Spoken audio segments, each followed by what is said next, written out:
Apa yang kamu pikirkan setelah mendengar nama Elon Musk? Roket, pindah ke Mars, atau pemecatan karyawan Twitter? Yang pasti hampir tidak ada yang tidak tahu kalau ia adalah pemilik dari Tesla, perusahaan yang berkecimpung pada industri mobil listrik. Sebagai ganti bensin, mobil listrik dilengkapi baterai untuk gaya gerak. Singkatnya, motor pada mobil mengubah listrik menjadi energi kinetik untuk digunakan sebagai energi gerak mobil. Cukup, intinya itu. Karena video kali ini kita akan membahas apakah pengguna mobil listrik memang benar solusi untuk mencegah perubahan iklim, lebih jauh membuat alam terselamatkan. Digadang-gadang merupakan kendaraan eco-friendly, nggak berisik, dan desain futuristik, dengan slogan penggunaan baterai akan mengurangi emisi dan sebagainya. Padahal masalah utama mobil listrik ada pada baterai itu sendiri. Baterai dibuat menggunakan kobalt, litium, dan tanah jarang. Penambangan kobalt menghasilkan material sisa serta ampas yang dapat larut ke lingkungan. Penambangan litium menggunakan air tanah untuk memompa keluar air asin. Hal ini tentunya mengganggu pertanian dan peternakan di sekitar tambang setempat. Dan tahukah, air yang digunakan dalam pembuatan baterai 50% lebih banyak dari air yang digunakan membuat mobil berbahan bakar bensin.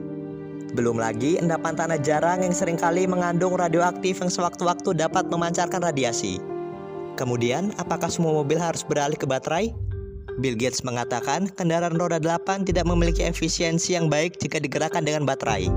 Karena makin besar dan berat mobil, makin besar juga baterai yang harus digunakan. Lalu, baterai yang besar itu menambah bobot mobil itu sendiri, sehingga dibutuhkan daya penggerak yang lebih besar lagi. Hal ini terus berulang sampai didapat mobil seberat 9.000 pon. Karena baterai yang berat ini, kemampuan mobil untuk mengangkat barang menjadi berkurang. Lalu, sudah tepatkah mobil yang tenaga listrik sebagai solusi ramah lingkungan? International Energy Agency mengatakan batu bara terus menjadi sumber produksi listrik terbesar dunia pada 2040.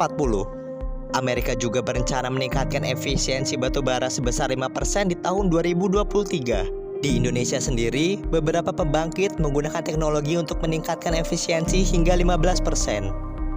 Artinya, di samping kampanye penggunaan kendaraan ramah lingkungan, negara masih berupaya meningkatkan efisiensi batu bara, alih-alih berpindah ke energi yang minim emisi seperti nuklir. Satu faktor negara masih menggunakan batu bara karena energi satu ini lebih murah dari energi lain. Kalau gitu, apa sih yang membuat energi terbarukan cenderung lebih mahal? Kita sedikit masuk pada pengelolaan pembangkit listrik. Tiap pembangkit memiliki persentase pembagian yang berbeda-beda. Untuk nuklir, 60-80% biaya PLTN dihabiskan untuk modal pembangunan pabrik. Mengingat bahan yang digunakan radioaktif, dibutuhkan sistem keamanan dan infrastruktur yang lebih ketat dibanding pembangkit lain. Artinya, konstruksi pabrik berdampak pada biaya listrik mereka. Belum lagi, karena lamanya pembangunan, ada biaya bunga tambahan. Sebagai contoh, UEA membangun 4 reaktor dengan total daya 5.600 MW, investasi yang dikeluarkan sebesar. Karena teknologi ini padat modal, tidak semua negara mampu menggunakannya. Cara yang paling efektif menekan ongkos, yakni dengan merancang dan membangun pabrik seefisien mungkin. Yang ingin disampaikan, sebagian ahli setuju mobil listrik mengurangi polusi dan membantu keselamatan iklim. Tapi, itu bergantung pada bagaimana mereka diisi dan diproduksi.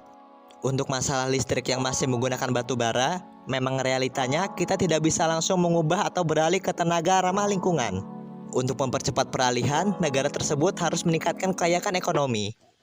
Dan ini perlu peran elaborasi dari berbagai disiplin ilmu.